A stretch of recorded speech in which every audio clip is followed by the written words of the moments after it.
Hi, my name is Chef Maria Sparks from Cork and Platter, and today I'm going to show you how to make a potato garlic dip. Now, actually, the name for this dip is called skordalia. It's a Greek dip.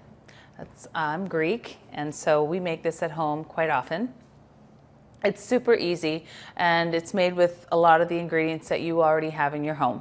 What you do is you take your potatoes and you cut them into 1/2-inch cubes. And you get yourself a pot of water to boil, add some salt to the water, put the potatoes in and let them boil for about 15 minutes, test them with a fork, make sure that they're tender. Drain your potatoes and put them straight into a blender.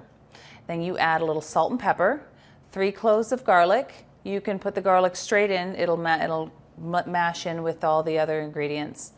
You're going to add a 1/2 tablespoon of red wine vinegar, and you're going to start your blender. As your blender's going, you're going to slowly add olive oil, almost like you would do a Caesar salad dressing, and you get it to a smooth and creamy consistency. At this point, you're going to add a little salt and pepper to taste.